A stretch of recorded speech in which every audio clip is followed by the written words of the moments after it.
Kepolisian Republik Indonesia dianggap mengangkangi keputusan MK. Nah, biar saja yang bicara begitu. Pakar Hukum Tata Negara Mahfud MD angkat bicara terkait peraturan Kepolisian Negara Perpol RI nomor 10 tahun 2025 yang mengatur tentang pelaksanaan tugas anggota Polri di luar struktur organisasi Polri di 17 kementerian lembaga. Mahfud menilai peraturan tersebut bertentangan dengan putusan Mahkamah Konstitusi nomor 114/23/2025. Merespon hal tersebut, Kapolri Listio Sigit Prabowo membantah anggapan penerbitan tersebut sebagai pembangkangan terhadap putusan MK. Hal itu disampaikan Kapolri di Istana Negara pada Senin 15 Desember 2025. Jenderal Sigit memastikan Perpol itu diterbitkan dalam rangka menindaklanjuti putusan MK. Kapolri menegaskan penerbitan Perpol untuk memberi batasan teknis agar implementasi putusan MK tidak menimbulkan multitafsir. Ia juga menegaskan aturan tersebut tidak berlaku surut.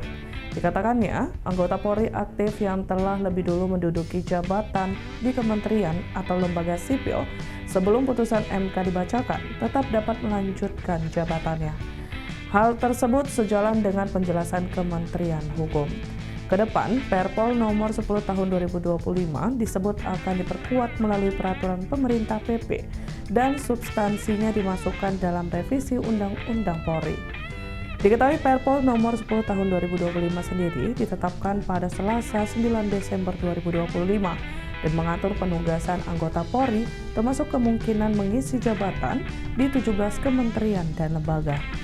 Ketentuan inilah yang memicu kritik dan perdebatan publik terkait kepatuhannya terhadap putusan MK. Ikuti terus berita menarik lainnya. Jangan lupa like dan share seluruh akun Tribun Medan.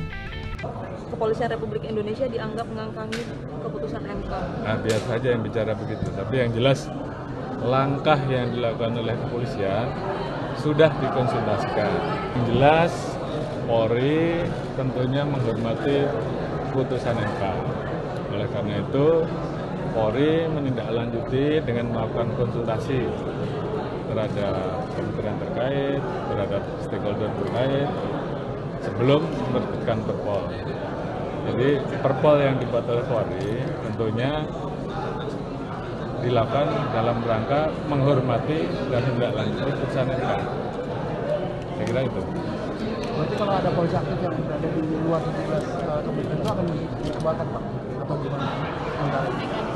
Yang jelas Perpol ini tentunya nanti akan ditingkatkan menjadi PP dan kemudian kemungkinan akan dimasukkan di revisi undang-undang. Terhadap yang sudah berproses, tentunya ini kan tidak berlaku surut. Menteri Hukum yang sudah menyampaikan itu. Kapolri kalau dinilai Kepolisian Republik Indonesia mengangkangi putusan MK itu gimana, Pak? Gimana? Kepolisian Republik Indonesia dianggap mengangkangi keputusan MK. Nah, biar saja yang bicara begitu. Tapi yang jelas langkah yang dilakukan oleh kepolisian sudah dikonsultasikan, baik dengan kementerian terkait, baik dengan stakeholder terkait, baik dengan lembaga terkait, sehingga baru disusunlah Perpol. Nah, tanya sama Pak Mahfud. Pak, berarti itu sebenarnya masuk 17 kementerian itu, Pak, untuk yang polisi aktif benar-benar. Di situ kan klausulnya sudah jelas. Dan tentunya akan dilakukan perbaikan. Di situ kan yang dihapus dalam putusan MK penugasan oleh Kapolri. Kemudian frase yang terkait dengan tugas-tugas kepolisian kan sudah jelas. Untuk itu, kemudian itu harus diperjelas limitatifnya seperti apa. Jadi apa yang dilanggar? Kira cukup ya. Download Tribun X sekarang, menghadirkan lokal menjadi Indonesia.